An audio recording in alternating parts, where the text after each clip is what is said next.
Sadhguru, I read in one of your question answer sessions that you were referring that even meditation is not the thing. Like, I mean, maybe it's a confusion to me. Like, Buddha didn't meditate much, though his followers did. It's just a state of ecstasy which people get into.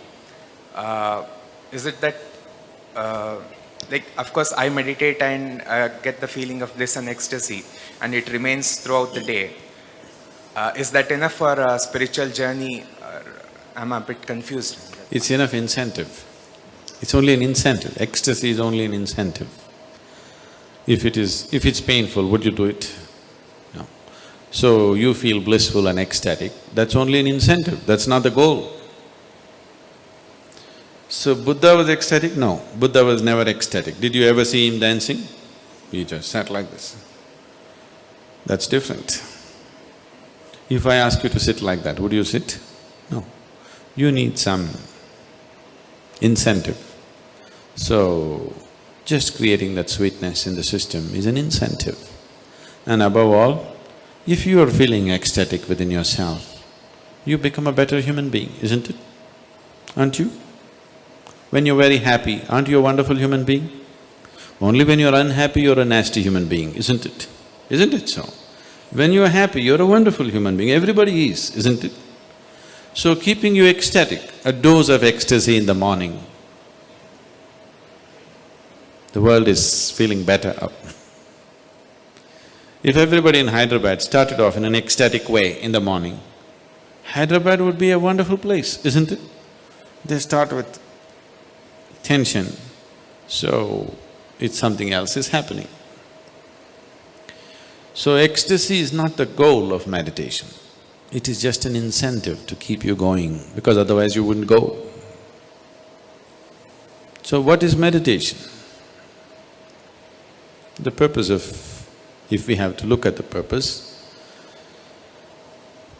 if you sit in meditation, slowly it will become like this, your body is here, your mind is out there, what is you is somewhere else. Once these three things are happening separately, once there is a space between you and the body, between you and the mind, this is the end of suffering. Once the fear of suffering is taken away, only then you will keep your instinct of self-preservation down, otherwise you won't keep it down. As long as the fear of suffering is there, you will not keep the instinct of self-preservation down. The only reason why you are naturally not spiritual is because you have empowered your instinct of self-preservation too much. All the time it is trying to make you like a bubble in the world, separate bubble, not willing to mix with anything. So unless you keep your instinct of self-preservation down, you will not become spiritual in any way. You will not know life as one happening. You will always be an individual, trapped. Have you noticed even in your general life, when you're very happy, you keep your guards down? Isn't it so? When you're unhappy, fully shielded. When you're happy, little down, isn't it? When you're very happy, it's all down. Have you noticed this? So this is the reason why you're willing to be happy only among certain people. Because you don't know how to be just happy and still know where to stop life when it has to be stopped. You're willing to be happy only with 5 people in your life because you think that is the only safe atmosphere where you can be happy, because you have always understood happiness as a certain vulnerability. See, just say you walk on the street and you smile at anybody, they look like this. Why? What's their problem smiling back at you?